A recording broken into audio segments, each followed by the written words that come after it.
Hello students, स्वागत है आपका स्टडीज अड्डा यूट्यूब चैनल पर कंप्यूटर कोर्सेज की प्रैक्टिस सेट में। इस प्रैक्टिस सेट के अध्ययन से आप कंप्यूटर कोर्सेज से संबंधित सभी कोर्सेज की तैयारी कर सकते हैं और विशेष रूप से ट्रिपल सी के जो विद्यार्थी हैं उनके लिए विशेष लाभदायक है। ये वीडियो कंप्यूटर कोर्सेज के प्रैक्टिस सेट की सीरीज़ की पहली वीडियो है। आगे भी इस सीरीज़ में वीडियोस आती रहेंगी। तो चलिए शुरू करते हैं आज की वीडियो। यहाँ पर हम प्रश्नों के उत्तर तो देखेंगे ही साथ उनसे जुड़े हुए सभी प्रश्नों के बारे में भी चर्चा करेंगे। उससे जुड़े हुए या उस तरह के जितने भी प्रश्न बन सकते हैं हम उन सभी प्रश्नों पर चर्चा करेंगे। अर्थात भले ही आप इस वीडियो में केवल 20 या 25 क्वेश्चन पाएंगे, पर उनके साथ साथ आप हर क्वेश्चन के साथ कुछ अन्य प्रश्न भी समझ पाएंगे। अर्थात हर प्रश्न के साथ हम उनसे जुड़े हुए प्रश्नों को भी समझेंगे, प्रश्नों की व्याख्या करेंगे और उनके उत्तर समझेंगे। आज का पहला प्रश्न है, पहले से शुरू कंप्यूटर को दोबारा से शुरू करना क्या कहलाता है? ट्रिपल सी की परीक्षाओं में तथा अन्य सभी कंप्यूटर कोर्सेज की परीक्षाओं में प्रश्न जो होते हैं वो हिंदी में भी आते हैं और इंग्लिश में भी आते हैं। आपको जो भाषा कंफर्टेबल लगती है आप उस भाषा में उसका उत्तर दे सकते हैं। अगर आपको इंग्लिश में कंफर्टेबल लगता है तो आप इंग्लिश में उसका आंसर दे सकते हैं। अगर आपको हिंदी कंफर्टेबल है तो आप हिंदी में भी उसका आंसर दे सकते हैं। फिलहाल अभी की वीडियो में आपको केवल हिंदी में ही प्रश्न या उत्तर मिलेंगे, परंतु आगे चलकर हिंदी और इंग्लिश दोनों में आपको प्रश्न मिलेंगे और उनके उत्तर मिलेंगे। तो हमारा पहला प्रश्न है, पहले से शुरू कंप्यूटर को दोबारा से शुरू करना क्या कहलाता है? मीन्स अगर हमारा एक कंप्यूटर है जो कि पहले से ही स्टार्ट है, उसे हमने पहले से ही पावर ऑन कर रखा है, बूट कर रखा है, और दोबारा से हम उसको रीस्टार्ट करते हैं, तो इस प्रक्रिया को हम क्या कहते हैं? यहाँ पर 4 ऑप्शन दिए गए हैं, warm booting, cold booting, log in of, shut down. अब यहाँ पर हम एक एक विकल्प को समझेंगे ताकि उनसे जुड़े हुए जितने भी प्रश्न हों वो तैयार हो जाएं। तो सबसे पहले हम डी को देखते हैं, शट डाउन। शट डाउन का मतलब होता है कि हम कंप्यूटर को बंद कर दें। कंप्यूटर को पूरी तरह से बंद करने को हम शट डाउन कहते हैं। इसके पहले लॉग इन ऑफ। अगर आप यूज़र चेंज करना चाहते हैं, मान लिया एक कंप्यूटर है जिस पे कई यूज़र काम करते हैं और उन्होंने अपनी यूज़र आईडी बना रखी है, यूज़र अकाउंट बना रखा है, और हम एक यूज़र अकाउंट से दूसरे यूज़र अकाउंट पे जाना चाहते हैं, तो हम लॉग इन ऑफ करते हैं। जिसमें कंप्यूटर बंद नहीं होता है, केवल हम यूज़र चेंज करते हैं, कंप्यूटर बंद नहीं होता है। और अगर बंद ही नहीं हुआ तो फिर दोबारा से स्टार्ट कैसे होगा? अर्थात ये भी नहीं होगा। शट डाउन का मतलब हो गया कि आप कंप्यूटर को बंद कर रहे हैं, और लॉग इन ऑफ का मतलब हो गया आप यूज़र चेंज कर रहे हैं, मतलब इसमें आपका कंप्यूटर बंद भी नहीं हो रहा है, तो दोबारा से ऑन करने का कोई मतलब ही नहीं है। अगला है कोल्ड बूटिंग। अगर आपका कंप्यूटर पहले से बंद पड़ा हुआ है, आपने जाकर पावर बटन प्रेस की और कंप्यूटर को ऑन कर लिया, आपका कंप्यूटर है या लैपटॉप है जो भी है, आपने पहले से बंद, जो कि पहले से ही बंद पड़ा हुआ कंप्यूटर आपका है, उसमें आपने बटन प्रेस की और कंप्यूटर को ऑन कर लिया, इसे कहते हैं कोल्ड बूटिंग। आपका कंप्यूटर पहले से ठंडा था, पहले से सक्रिय नहीं था, ये समझेंगे, पहले से सक्रिय नहीं था और आपने उसे सक्रिय कर दिया, आपने उसे एक्टिव कर दिया, तो आपने इसे किया कोल्ड बूटिंग। कोल्ड, उसकी जो कोल्ड अवस्था थी उससे आपने उसको बूट करके, कोल्ड बूटिंग इसे कहते हैं। जब आप पहले से बंद हो कंप्यूटर और उसको हम ऑन करते हैं, पहले से बंद पड़ा हो उसको हम ऑन करें, तो उसे हम कहते हैं कोल्ड बूटिंग। और अगर पहले से ऑन पड़ा हो, पहले से ही ऑन हो और हम दोबारा रीस्टार्ट करें, मतलब पहले से ही एक्टिव हो, पहले से ही वार्म हो और हम दोबारा से उसको ऑन करते हैं, दोबारा से उसको रीस्टार्ट करते हैं, तो इसे हम कहते हैं वार्म बूटिंग, जो कि आपका प्रश्न का उत्तर है। पूछा गया है कि पहले से जो कंप्यूटर ऑन हो उस कंप्यूटर को दोबारा से ऑन करते हैं, दोबारा से रीस्टार्ट करते हैं, तो क्या कहते हैं? तो इसे हम कहते हैं वार्म बूटिंग। तो आपका पहला विकल्प वार्म बूटिंग सही है। अब इस प्रश्न में आपने वार्म बूटिंग जाना, कोल्ड बूटिंग जाना, लॉग इन ऑफ क्या होता है और शट डाउन क्या होता है, ये सारी चीज़ें आपने जानी है। तो ये काफ़ी बेसिक चीज़ें, पर अगर हम इन पर ध्यान नहीं देंगे तो परीक्षा के दौरान हमारे प्रश्न गलत भी हो सकते हैं, इसलिए हम इन्हें विशेष ध्यान देंगे। दूसरा प्रश्न देखेंगे, माउस में बटन की संख्या कितनी होती है? पूछा जा रहा है कि माउस में बटन की संख्या कितनी होती है। अब यहाँ पर जो भी प्रश्न होते हैं इनमें हम नॉर्मल अवस्था ही समझेंगे, मतलब हम ऐसा कोई माउस नहीं देखेंगे जिस माउस में बहुत सारी बटन होती हों। नॉर्मली जो माउस यूज़ होते हैं उन्हीं माउस की बात कर रहा है। तो ये प्रश्न जो है कि माउस में बटन की संख्या कितनी होती है, तो माउस में एक बटन होती है जिसे हम क्लिक कहते हैं या लेफ़्ट क्लिक कहते हैं, दूसरी बटन होती है जिसे हम राइट क्लिक कहते हैं, और एक बीच में रोलर होता है जिसको प्रेस करके हम ओके की तरह बटन का यूज़ कर सकते हैं। तो कुल मिलाकर हम कह सकते हैं कि एक माउस में 3 बटन होती हैं, एक लेफ़्ट क्लिक, दूसरी राइट क्लिक और एक बीच में रोलर होता है जिसे प्रेस करके हम बटन की तरह यूज़ कर सकते हैं। तो कुल मिलाकर 3 होते हैं, माउस में बटन की संख्या कुल मिलाकर 3 होती है। तो आपका विकल्प बी सही है, 3। आप साथ में ही प्रश्न जब हम पढ़ते हैं तो उसके साथ ही आप विकल्पों को देखिए और उनके उत्तर देने का प्रयास कीजिए, खुद से ही उनके उत्तर देने का प्रयास कीजिए, फिर हम आपको समझाएंगे और आपको ठीक से वो समझ में आ जाएगा। अगला प्रश्न देखते हैं, पीएनजी जो कि शॉर्ट फॉर्म है, इसका पूरा नाम क्या होता है, इसका फुल फॉर्म क्या होता है। आपको इस तरह से फुल फॉर्म पूछ सकता है या फिर स्टैंड्स फॉर, ये किसके लिए स्टैंड करता है, मतलब इसका फुल फॉर्म क्या होता है, इसका पूरा नाम क्या होता है। तो यहाँ पर 4 ऑप्शन दिए गए हैं, portable network graphics, portable net graphics, portable network group या नन ऑफ दीज, मतलब इनमें से कोई नहीं सही है। तो कौन सा विकल्प सही होगा। तो आइए देखते हैं। यहाँ पीएनजी में पी का मतलब होता है पोर्टेबल, एन का मतलब होता है नेटवर्क और जी का मतलब होता है ग्राफिक्स। तो आपका पहला ऑप्शन सही है, portable network graphics. PNG stands for portable network graphics. अगला प्रश्न हम देखेंगे, चौथा प्रश्न। आगे ही जगह छोड़कर पूछा गया कि किलोबाइट से 1 मेगाबाइट बनता है, मतलब कितने किलोबाइट से 1 मेगाबाइट बनता है। अब ये सब क्या है, ये मेमोरी के मात्रक हैं। मेमोरी कैसे हम नापते हैं, कंप्यूटर की मेमोरी हो, प्राइमरी हो, सेकेंडरी हो, कोई भी मेमोरी हो, तो उसको हम कैसे मापते हैं, उसका मापक है ये कि किलोबाइट में मापते हैं, मेगाबाइट में मापते हैं, गीगाबाइट, जेटाबाइट, क्योटाबाइट, बहुत सारे होते हैं जिनमें हम मापते हैं, जिसमें किलोबाइट भी एक मात्रक है और मेगाबाइट भी एक मात्रक है। किलोबाइट को हम केबी कहते हैं और मेगाबाइट को एमबी कहते हैं। जब हम मेमोरी की बात करते हैं तो हम मेमोरी को कहते हैं इतना केबी है, इतना एमबी है, या कोई डाटा होती है तो उसका हम मेमोरी देखते हैं कि कितना मेमोरी ले रहा है, 1 केबी ले रहा है, 10 केबी ले रहा है, 1 एमबी ले रहा है, 2 एमबी ले रहा है, कितना ले रहा है, उसी जगह का, उसी मेमोरी का मात्रक है ये। अब इसमें सबसे पहले देखेंगे, अगर पूछ लिया जाए कि सबसे छोटी इकाई क्या होगी, मेमोरी के मापने की सबसे छोटी इकाई क्या होती है, तो सबसे छोटी इकाई होती है बिट। साधारणतः अगर हम समझें, सामान्य शब्दों में कहा जाए तो बिट जो होता है वो सबसे छोटी इकाई होती है। बिट में हम बाइनरी में 0 या 1 को प्रदर्शित करते हैं। इसके बाद अगर हम 4 बिट को एक साथ मिला दें, 4 बिट को एक साथ मिला दें तो बनता है एक निब्बल, और 8 बिट को एक साथ मिला दें या 2 निब्बल को एक साथ मिला दें, 8 बिट या 2 निब्बल को एक साथ मिलाएं तो बनता है 1 बाइट। अब अगर हम 1024 बाइट को मिलाएं, 1024 बाइट को मिलाएं तो बनता है 1 किलो बाइट या केबी कहते हैं जिसको। 1024 किलो बाइट को मिलाएं तो 1 एमबी बनता है जिसे हम मेगाबाइट कहते हैं। 1024 मेगाबाइट मिलाएं तो 1 गीगाबाइट बनता है जिसे हम जीबी कहते हैं। 1024 गीगाबाइट मिलाएं तो 1 टेराबाइट बनता है जिसे हम टीबी कहते हैं।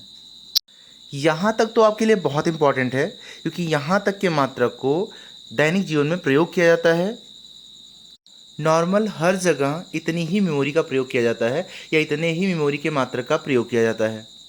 पर क्योंकि हम परीक्षा की तैयारी कर रहे हैं तो हम इससे आगे भी जानेंगे कि इससे आगे भी मात्रक जो होते हैं, इससे बड़े मात्रक जो होते हैं वो कौन से होते हैं। तो अगर हम 1024 टेराबाइट मिलाते हैं तो इससे बनेगा 1 पेटाबाइट। अब 1024 अगर हम पेटाबाइट मिलाते हैं तो बनेगा 1 एक्साबाइट। 1024 एक्साबाइट मिलाते हैं तो इससे बनेगा जेटाबाइट। अब जेटाबाइट को हम जेड भी कह लेते हैं, जिसमें भी देखेंगे पेटाबाइट को पी भी कह लेंगे, एक्साबाइट को ई भी कह लेंगे, जेटाबाइट को जेड भी कह लेंगे। अगर 1024 जेटाबाइट मिलाते हैं तो बनेगा 1 योटाबाइट जिसे हम वाई भी कहते हैं। 1024 योटाबाइट मिलाएंगे तो बनेगा 1 ब्रंटोबाइट। अब ब्रंटोबाइट को हम बीबी भी कह लेते हैं, जैसे अभी तक इसको कहीं देखने को मिला नहीं है तो ब्रोंटोबाइट ही कह लेंगे। अब अगर 1024 ब्रोंटोबाइट मिलाते हैं तो 1 जियोबाइट बनता है, 1 जियोबाइट। और अभी तक का जो मात्रक है उसमें सबसे बड़ा मात्रक यही है। तो मेमोरी के मात्रक की सबसे छोटी इकाई, मेमोरी की सबसे छोटी इकाई जो होती है वो 1 बिट होती है और सबसे बड़ी इकाई जो इस समय तक ज्ञात है वो है जियोबाइट। अब आगे आते हैं अपने प्रश्न पे। हमारा प्रश्न क्या था कि कितने किलोबाइट से 1 मेगाबाइट बनेगा। तो हमने देखा अभी कि 1024 किलोबाइट से 1 मेगाबाइट बनता है, 1024 किलोबाइट से 1 मेगाबाइट बनता है। तो यहाँ पर जो आपका ऑप्शन बी है 1024, यही सही है। 1024 किलोबाइट से 1 मेगाबाइट बनता है। अगला प्रश्न देखेंगे, कंप्यूटर मॉनिटर पर ब्लिंक होने वाला चिन्ह कहलाता है। कंप्यूटर मॉनिटर पे एक चिन्ह जो होता है जो ब्लिंक करता है उसे हम क्या कहते हैं। जैसे हम वर्ड प्रोग्राम में काम कर रहे हैं तो वहाँ पर एक चिन्ह होता है लाइन की तरह, वर्टिकल लाइन की तरह एक चिन्ह होता है जो बार बार ब्लिंक करता रहता है, मतलब आता जाता रहता है, जहाँ पर हम लिखते हैं वहाँ पे होता है। तो उस चिन्ह को हम क्या कहते हैं। यहाँ पर 4 ऑप्शन दिए गए हैं, पॉइंटर, कर्सर, ट्रैक बॉल या माउस। अब माउस जो है वो तो एक फिजिकल चीज़ है, एक आउटपुट डिवाइस है, सॉरी इनपुट डिवाइस है। माउस तो हमारा हो गया एक इनपुट डिवाइस। अब माउस को छोड़ देंगे क्योंकि ये फिजिकल चीज़ है, ये तो है नहीं। इसके बाद आता है ट्रैक बॉल। ट्रैक बॉल जो होता है वो भी एक डिवाइस है, ना कि कोई चिन्ह है या कंप्यूटर के अंदर रहता है।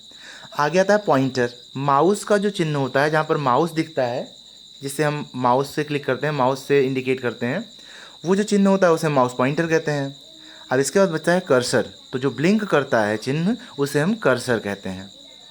यहाँ पर चारों विकल्प में माउस और ट्रैक बॉल ये दोनों के दोनों क्या हो गए, एक डिवाइस हो गए, तो ये हो नहीं सकते। पॉइंटर एक चिन्ह होता है मॉनिटर की स्क्रीन पर वो माउस की स्थिति को दर्शाता है कि माउस कहाँ पर इस समय पॉइंट कर रहा है। इसके बाद बचता है कर्सर, और वो जो ब्लिंक करने वाला चिन्ह होता है वो कर्सर ही होता है, उसे हम कर्सर कहते हैं। आगे हम अगला प्रश्न देखेंगे, प्रश्न नंबर 6। वर्चुअल मेमोरी का आकार किस पर निर्भर करता है। यहाँ पे पूछा गया कि वर्चुअल मेमोरी का जो आकार होता है, मतलब वर्चुअल मेमोरी कितनी बड़ी या कितनी छोटी होगी, इसका जो आकार होता है वह किस पर निर्भर करता है। ऑप्शंस दिए गए हैं, डाटाबेस पर, एड्रेस लाइन पर, डिस्क स्पेस पर और उपरोक्त सभी। यहाँ पर ध्यान देंगे कि डाटाबेस अर्थात डाटा, उसका हमारी मेमोरी के आकार पे कोई फ़र्क नहीं पड़ेगा, क्योंकि हमारी मेमोरी का आकार ना वो बढ़ा सकता है ना घटा सकता है।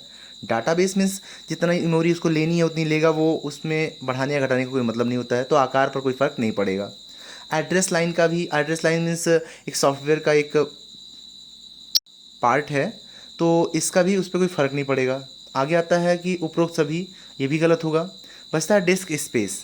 हमारे डिस्क में जितनी स्पेस होगी हम उतनी ही वर्चुअल मेमोरी बना सकते हैं। अगर डिस्क स्पेस कम है तो वर्चुअल मेमोरी कम बनेगी, अगर डिस्क स्पेस ज़्यादा है तो वर्चुअल मेमोरी ज़्यादा बनेगी। अर्थात वर्चुअल मेमोरी का जो आकार होता है वो डिस्क के स्पेस पर निर्भर करता है। डिस्क का स्पेस ज़्यादा तो वर्चुअल मेमोरी ज़्यादा, डिस्क का स्पेस कम तो वर्चुअल मेमोरी कम। तो हमारा ऑप्शन सी डिस्क स्पेस बिल्कुल सही होगा। अगला प्रश्न देखते हैं 7वां। कंप्यूटर सीपीयू में मेमोरी, कंट्रोल और तीसरा यूनिट क्या होता है। मतलब 3 यूनिट होते हैं। हमारा जो कंप्यूटर का सीपीयू होता है उसके 3 भाग होते हैं, 3 यूनिट होती हैं उसमें। तो उसमें एक हो गया स्टोरेज यूनिट या मेमोरी यूनिट जिसको कह लेते हैं, दूसरा कंट्रोल यूनिट हो गया, तीसरा क्या होता है। यहाँ पर ऑप्शंस देखेंगे। पहला दिया गया है option arithmetic logic unit, arithmetic logic unit. दूसरा दिया गया है इनपुट आउटपुट, तीसरा दिया है माइक्रो प्रोसेसर और चौथा दिया है नॉन। तो यहाँ पर देखेंगे कि माइक्रो प्रोसेसर मीन्स ये कंप्यूटर का एक हार्डवेयर है, तो ये आपके सीपीयू में एक पार्ट नहीं है बल्कि ये सीपीयू ही है। देखेंगे इनपुट और आउटपुट, इनपुट और आउटपुट दोनों ऐसे समझेंगे कि इनपुट मीन्स अगर हम डाटा कंप्यूटर को दे रहे हैं, आउटपुट मीन्स जब उसका रिजल्ट या डाटा कंप्यूटर हमको दे रहा हो, तो इनपुट या आउटपुट ये हो गया। अब ये चीज़ें तो हो नहीं सकती हैं, तीसरा पार्ट क्या हो सकता है। तो यहाँ पर तीसरा पार्ट दिया गया है। अब कंप्यूटर सीपीयू में 3 पार्ट होते हैं, एक स्टोरेज यूनिट, दूसरा कंट्रोल यूनिट और तीसरा अर्थमेटिक लॉजिक यूनिट। तो यहाँ पर ऑप्शन ए जो है अर्थमेटिक लॉजिक यूनिट, यही बिल्कुल सही है। कंप्यूटर के सीपीयू के 3 पार्ट होते हैं या 3 यूनिट होती है, 3 भाग होते हैं, जिसमें पहला होता है स्टोरेज यूनिट, दूसरा हो गया कंट्रोल यूनिट और तीसरा जो उन्होंने छोड़ रखा है वो है अर्थमेटिक लॉजिक यूनिट।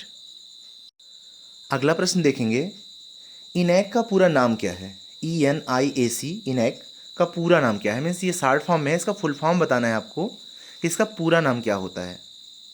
यहाँ पर चारों ऑप्शंस पहले देख लेंगे।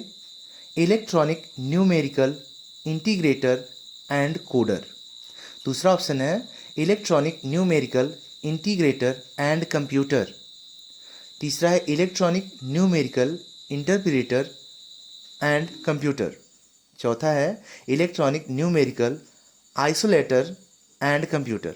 अब यहाँ पर हम एक एक अक्षर जो हैं इसमें ENIAC, इन 5 अक्षरों का हम अलग अलग मतलब देखेंगे। पहले तो ई से होता है इलेक्ट्रॉनिक, इस 2 सारे में मिल रहा है, सारा सही है।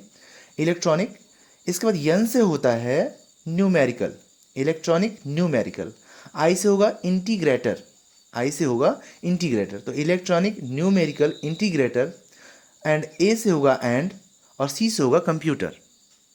तो पूरा हो जाएगा electronic numerical integrator and computer, यानी कि आपका बी विकल्प सही है, electronic numerical integrator and computer.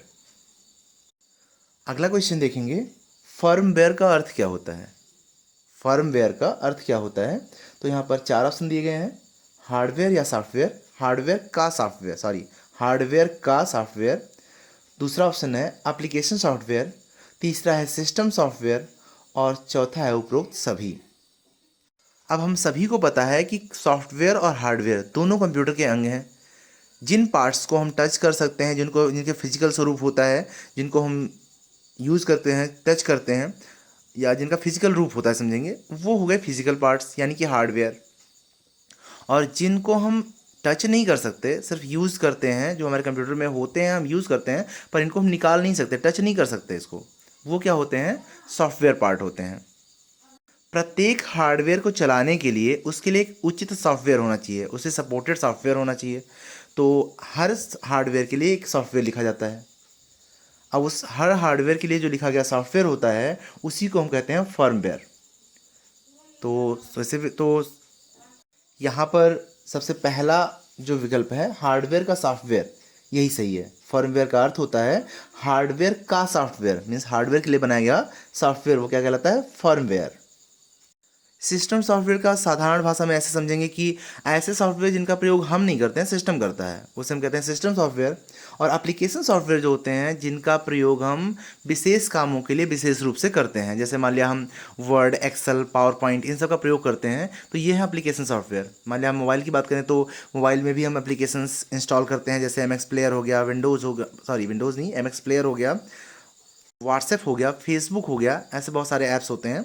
ऐसे कंप्यूटर में भी बहुत सारे ऐप होते हैं, जैसे VLC मीडिया प्लेयर हो गया, विंडोज़ मीडिया प्लेयर हो गया, वर्ड, एक्सेल, पावर पॉइंट हो गया, टैली हो गया। इन सबको एप्लीकेशन सॉफ्टवेयर कहा जाता है। और एक प्रकार का और सॉफ्टवेयर होता है जिसे हम ऑपरेटिंग सिस्टम कहते हैं।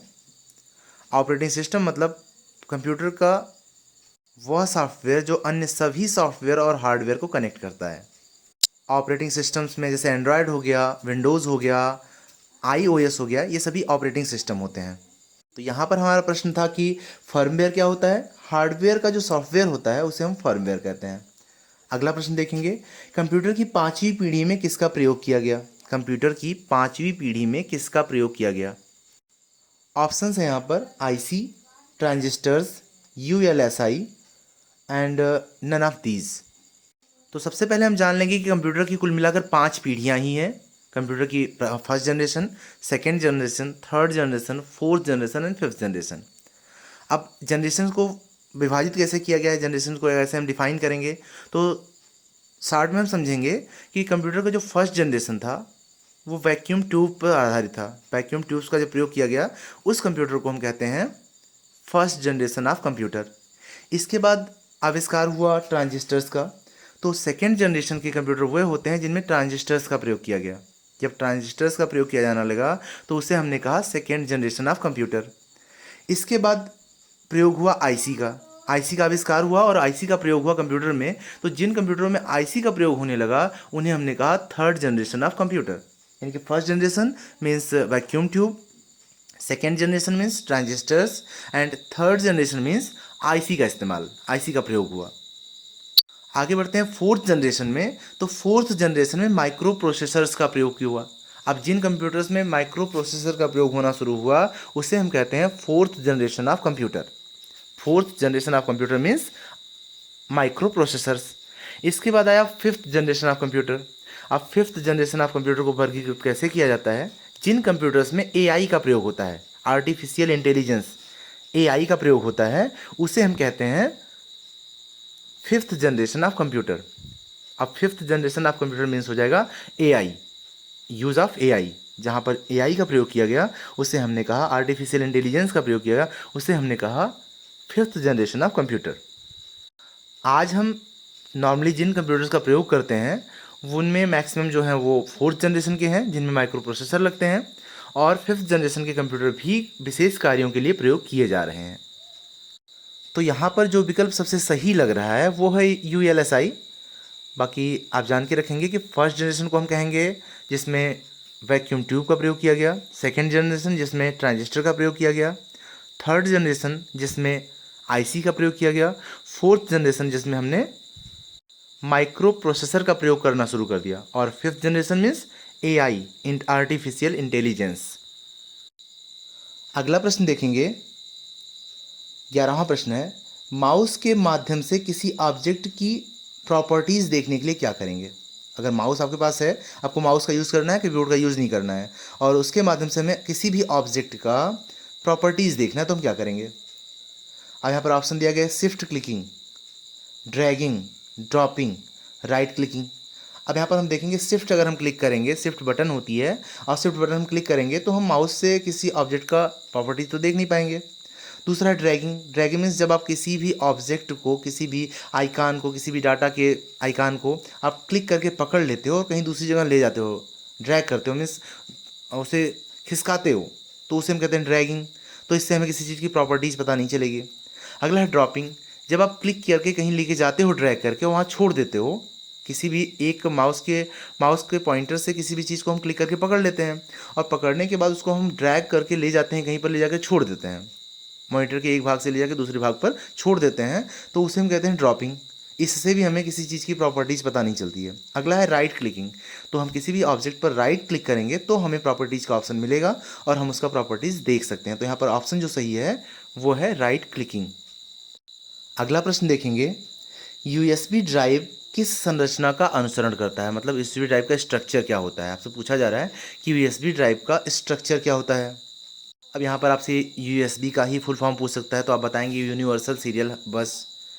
तो ये हो गया USB का full form. And USB drive जो होती है, USB डिवाइस जो होती है, सॉरी USB डिवाइस की बात नहीं हो रही है, यहाँ पर ड्राइव की बात नहीं हो रही है, USB डिवाइस की बात हो रही है। USB ड्राइव मतलब जो सेकेंडरी मेमोरी होती है, पेन ड्राइव होती है, उसे हम USB ड्राइव कहते हैं।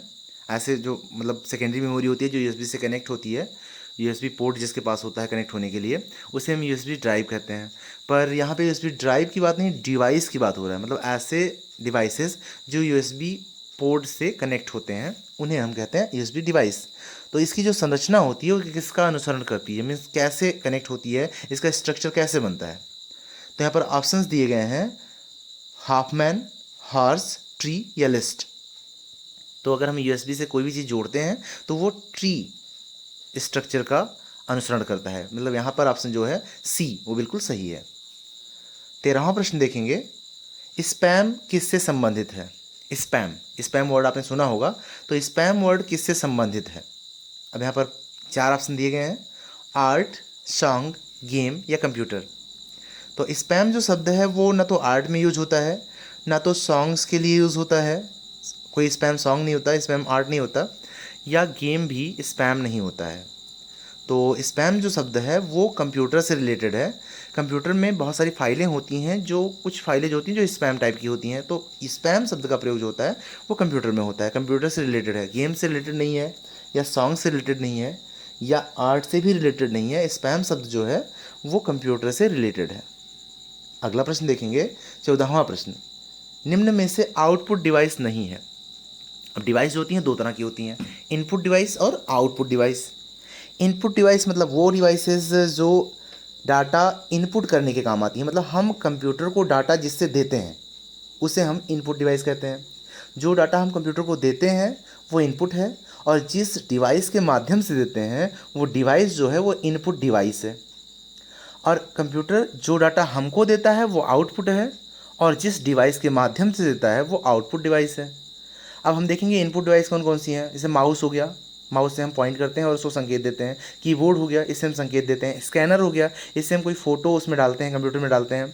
तो जो डाटा डालने के काम है, कंप्यूटर में डाटा जाए, उसे हम कहते हैं इनपुट डिवाइस, जिन डिवाइस के माध्यम से हम डालते हैं। अब आउटपुट डाटा मतलब जो कंप्यूटर हमको रिजल्ट देता है। जैसे मान लिया हम कीबोर्ड से लिखे 2 + 2 = 2, अब हमको रिजल्ट जो 4 दिखाएगा वो कहाँ दिखाएगा, मॉनिटर से दिखाएगा। तो मॉनिटर क्या हो गया, आउटपुट डिवाइस। हमारा आउटपुट 4 हुआ और मॉनिटर ने उसको दिखाया, तो क्या हो गया, आउटपुट डिवाइस। ऐसे ही मान लिया हमने कोई सॉन्ग प्ले किया, उसको संकेत दिया, उसको मैंने ऑर्डर दिया, कमांड दिया कि सॉन्ग प्ले करना है, तो मैंने माउस से या कीबोर्ड से उसको सॉन्ग को प्ले किया, तो हमारा जो आउटपुट यानी गाना बजना शुरू हो जाना चाहिए, वॉइस आना शुरू हो जाना चाहिए, तो कहाँ से आएगा? स्पीकर से। तो स्पीकर जो है वो आउटपुट डाटा को बाहर कर रहा है, तो आउटपुट डाटा हमारा सॉन्ग है, और उसको दे कौन रहा है, मतलब निकल कहाँ से रहा है? वो स्पीकर से निकल रहा है, तो हमारा हो गया आउटपुट डिवाइस। स्पीकर हो गया, मॉनिटर हो गया, प्रिंटर हो गया, जहाँ से हम सॉफ्ट कॉपी को हार्ड कॉपी में बदलते हैं। तो ये क्या हो गया, हमारे प्रिंटिंग करने के बाद जो हमारा पेपर आता है बाहर, उसे हम हार्ड कॉपी कहते हैं, और अगर वही चीज़ जब तक कंप्यूटर में होती है तो उसे हम सॉफ्ट कॉपी कहते हैं।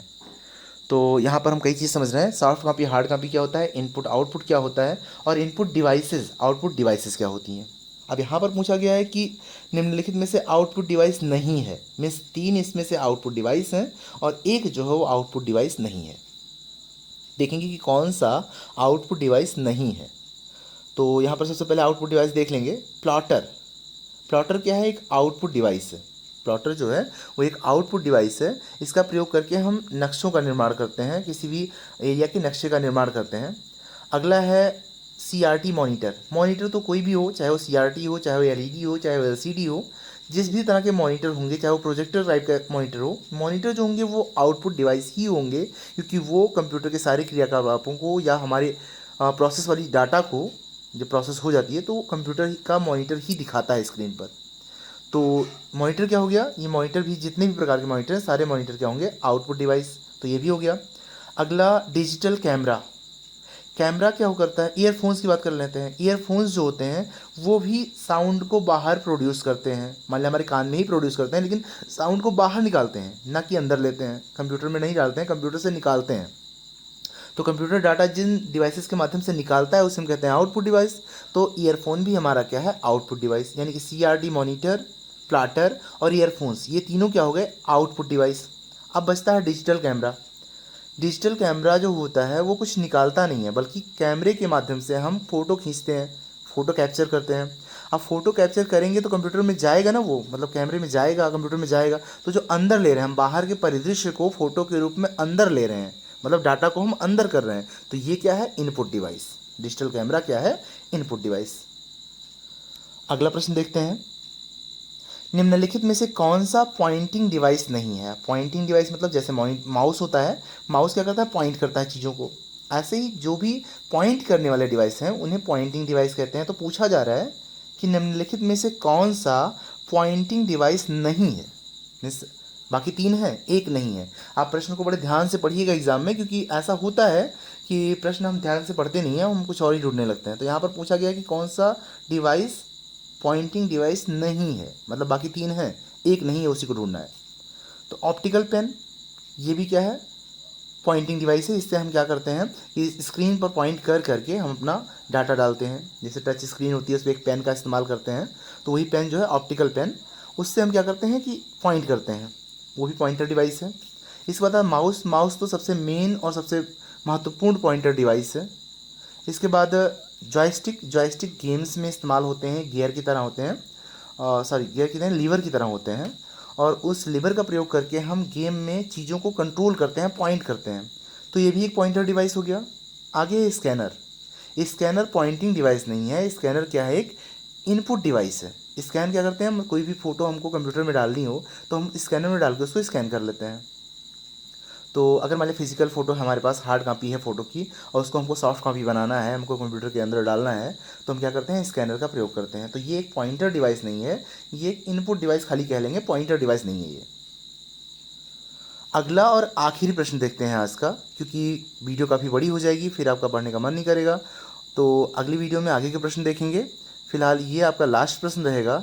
अब चीज़ों को समझाने में, उनसे जुड़े हुए प्रश्नों को बताने में काफ़ी समय लगता है, और भले ही आपने 15 या 16 प्रश्न ही पढ़े हों, पर इसके साथ साथ आपके कई प्रश्न तैयार हुए हैं। जैसे मेमोरी से रिलेटेड जितने भी प्रश्न होंगे वो आपके तैयार हो चुके हैं। इनपुट आउटपुट से रिलेटेड जितने भी प्रश्न होंगे वो आपके तैयार हो गए होंगे। और अगर आपको अभी भी थोड़ी शंका बची है इन चीज़ों को मन में लेके, तो इन चीज़ों को लेकर मन में आपकी शंका है तो फिर से आप वीडियो देख सकते हैं। इससे आपका रिवीजन भी हो जाएगा और चीज़ें ठीक से तैयार भी हो जाएंगी। तो भले ही आपने 16 ही प्रश्न पढ़े हों, पर इससे आपके कम से कम 50-60 क्वेश्चन तैयार हो गए हैं। तो आखिरी प्रश्न आज का देखते हैं। इंकजेट प्रिंटर में पाई जाने वाली रंगीन स्याही की बोतल में मूल रंगों की संख्या कितनी होती है? मतलब इंकजेट प्रिंटर जो होता है उसमें स्याही की बोतलें लगी होती हैं, स्याही के डिब्बे लगे होते हैं, उसमें स्याही होती है, इंक होती है। तो पूछ रहा है कि मूल रंग जो होते हैं उनकी संख्या कितनी होती है। उसमें जो स्याही में जो मूल रंग रखे हुए होते हैं, मतलब वैसे तो कंप्यूटर के उन्हीं रंगों से हम कई रंग बना सकते हैं, बहुत सारे रंग बना सकते हैं। और मूल रंग कितने होते हैं, अगर मान लिया हम आर्ट में पढ़ रहे हैं तो आर्ट में मूल रंग कितने होते हैं, तो आर्ट में मूल रंग 3 ही होते हैं। वो हो गए रेड हो गया, लाल, इसके बाद येलो हो गया, पीला, इसके बाद ब्लू हो गया, नीला। ऐसे ही कंप्यूटर में भी अगर पूछा जाए कि मूल रंग कितने होते हैं, जिन रंगों को मिला के सारे रंग बन जाते हैं, तो उनकी संख्या है 3। कंप्यूटर के जो इंकजेट प्रिंटर होता है उसमें केवल 3 ही कलर लगा होता है और उन्हीं तीनों कलर से वो जो चाहे वो कलर बना लेता है। तो यहाँ पर ऑप्शंस जो दिए गए हैं 3, 2, 10 और 30, यहाँ पर 3 सही है। और इन्हीं तीनों का प्रयोग करके कंप्यूटर चाहे जितने रंग निर्माण कर लेता है, उन्हीं को निश्चित अनुपात में मिला मिलाकर वो रंगों का निर्माण कर लेता है। मूल रंग कुल मिला के कितने होते हैं, 3 ही होते हैं हर जगह, चाहे वो कंप्यूटर के लिए हो चाहे वो आर्ट के लिए हो, मूल रंग 3 ही होते हैं। तो इंकजेट प्रिंटर में 3 रंग होते हैं। अब प्रिंटर की बात कर लीजिए तो प्रिंटर कितने प्रकार के होते हैं। प्रिंटर 2 प्रकार के होते हैं। मूल रूप से अगर देखा जाए तो प्रिंटर 2 प्रकार के होते हैं। एक इम्पैक्ट प्रिंटर होता है, दूसरा नॉन इम्पैक्ट प्रिंटर होता है। अब इम्पैक्ट क्या है, जो ठोकर मार मार के करता है, मीन्स जैसे हमारा डॉट मैट्रिक्स प्रिंटर होता है, तो वो क्या करता है, पिंस उसकी जाके रिबन को हिट करती हैं जिससे कि निशान बनते हैं। उसमें स्याही लगी होती है, स्याही पेज पर लगती है, उससे निशान बनते हैं। तो हैमरिंग करके जो प्रिंटर काम करते हैं उन्हें हम कहते हैं इम्पैक्ट प्रिंटर। इसके बाद दूसरा आता है नॉन इम्पैक्ट, जो इम्पैक्ट नहीं करता, मीन्स ऐसे प्रिंटर जो कि इम्पैक्ट नहीं करते, जो हैमरिंग नहीं करते, जैसे कि लेज़र प्रिंटर हो गया, इंकजेट प्रिंटर हो गया, ये सब हैमरिंग नहीं करते हैं। इनका जो तकनीकी है, जो इनका टेक्निक है वो अलग है। तो इन्हें कहते हैं हम नॉन इम्पैक्ट प्रिंटर। अब उसी में से नॉन इम्पैक्ट प्रिंटर में ही एक प्रिंटर आता है जिसे हम कहते हैं इंकजेट, उसी की बात की जा रही है यहाँ पे। इंकजेट प्रिंटर में 3 प्रकार की स्याही लगी होती है जिससे वो सारे रंगों का निर्माण कर लेता है। वीडियो काफ़ी बड़ी हो रही है, इसलिए आज की क्लास को यहीं पर समाप्त करते हैं और अगले वीडियो में मिलते हैं। तब तक अगर आपको ये वीडियो पसंद आई, आपके लिए यूज़फुल हुई, तो इसे लाइक करें और अपने उन दोस्तों को शेयर करें जो किसी भी तरह की कंप्यूटर परीक्षा की तैयारी कर रहे हैं। ऐसी और भी वीडियोज़ के लिए आप इस चैनल को सब्सक्राइब कर सकते हैं। मिलते हैं अगली वीडियो में, तब तक के लिए धन्यवाद।